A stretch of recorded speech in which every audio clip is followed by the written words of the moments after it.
Hello English, how are you today? I hope you have a very great Sunday. Well, walaupun ini adalah hari libur, tapi belajar kita nggak boleh libur ya. Jadi, ayo kita semangat lagi untuk belajar bahasa Inggris di hari Minggu ini. Well, hari ini kita akan membahas tentang 15 kesalahan dalam pengucapan kalimat bahasa Inggris yang sering kali terjadi di Indonesia. Dan dari saking seringnya nih, kalimat-kalimat ini seringkali dianggap lumrah dan dibenarkan secara tidak langsung, padahal kurang tepat untuk diucapkan. Oke, udah gak sabar kan? Apa aja sih 15 kalimat yang sering kali salah dalam bahasa Inggris ini? Let's check it out. Yang pertama, ada how do we call it? Artinya adalah bagaimana kita memanggilnya atau bagaimana kita menyebutkan. Nah, yang lebih tepat adalah what do we call it?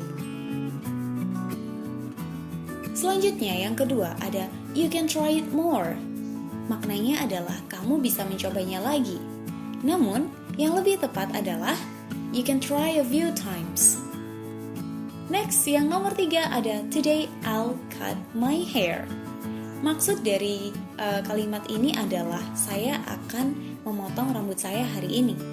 Tapi, jika kita menggunakan kalimat today I'll cut my hair, nah maknanya menjadi kita yang memotong rambut kita sendiri, bukan orang lain.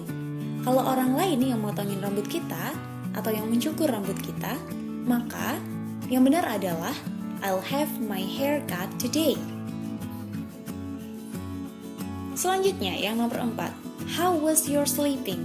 Tujuannya untuk menanyakan bagaimana tidurmu semalam, apakah nyenyak? Tapi, kurang tepat teman-teman. Yang paling tepat adalah did you have a good sleep? Apakah tidurmu nyenyak semalam? Next, yang nomor 5 ada how are you this week? Menanyakan kabarmu bagaimana minggu ini. Namun, yang lebih tepat adalah how have you been this week? Selanjutnya, yang nomor 6 I'll go out after the dinner. Dia bermaksud untuk menyampaikan bahwa dia akan pergi setelah makan malam. Namun, yang lebih tepat di sini adalah I'll go out after dinner. Next, yang ketujuh ada you like ice cream, isn't it? Pada kalimat ini maknanya adalah kamu suka es krim, iya kan? Ada penekanan yang berguna untuk meyakinkan atau bisa kita sebut sebagai question tag. Tapi question tag-nya kurang tepat karena ini merupakan kalimat verbal. Ada kata like yang merupakan kata kerja di situ. Sehingga question tag-nya harus memakai auxiliary yang biasa digunakan dalam kalimat verbal simple present, yaitu do dan does. Karena subjeknya adalah you, maka kita menggunakan do. Dan karena kalimatnya positif, maka question tag-nya harus menjadi negatif, don't you. So, kalimat yang paling tepat adalah you like ice cream, don't you? Next, yang nomor 8 ada how much is the temperature? Mungkin dia bermaksud menanyakan temperaturnya atau suhunya pada saat itu. Tapi lagi-lagi kalimat ini kurang tepat. Yang lebih tepat kita bisa bilang what's the temperature? Selanjutnya yang nomor 9 he cannot read and write. Well, sekilas ini terdengar kalimat yang sudah benar.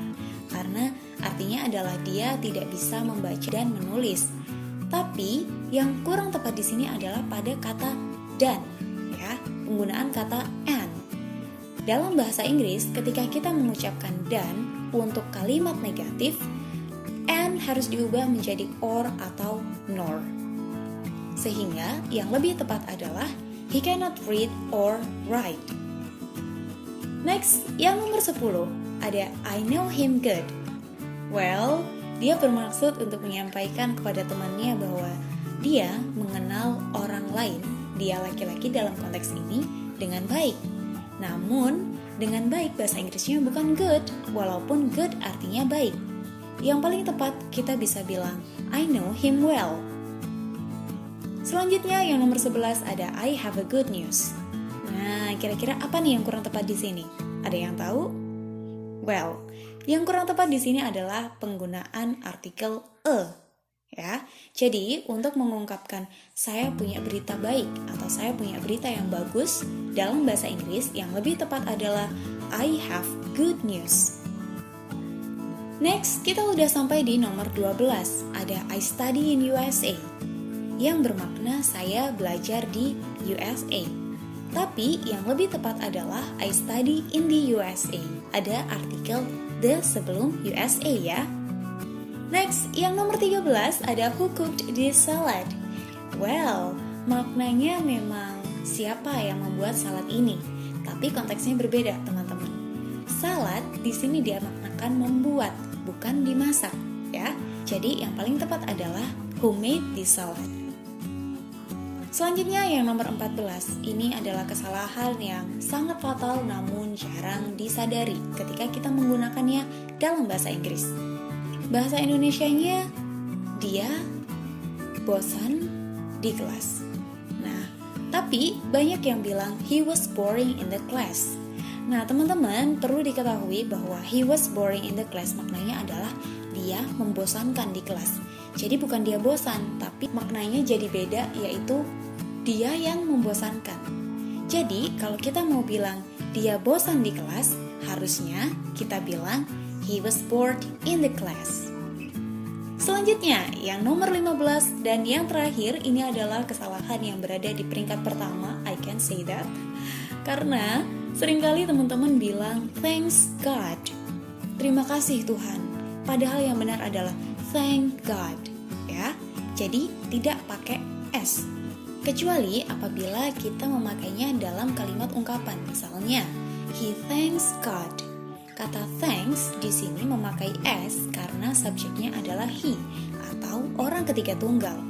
Tapi kalau yang mengungkapkan adalah kita sendiri, maka kita pakai thank God. Oke? Nah, jadi itu tadi ke-15 kalimat yang seringkali salah pengucapan dalam bahasa Inggris. Dan saya dapat sumbernya dari English with Nap ya. Jadi teman-teman mulai sekarang coba lebih jeli lagi ketika mau ngomong bahasa Inggris. Jangan sampai salah-salah lagi ya. Karena kalau misal kita ngomong sama bule dan itu salah, malu kan? So let's make our English better. And don't forget, if you like this video, your thumbs up. Share juga ke teman-teman kalian supaya teman-temannya nggak keliru juga ketika ngomong bahasa Inggris. Dan jangan lupa subscribe, nyalakan juga tombol loncengnya supaya teman-teman bisa selalu mendapatkan update setiap kali saya upload video-video terbaru. Well, I'm Eka Fiatins from Fiatin English. See you in the next video. Bye-bye. Have a great Sunday, everyone.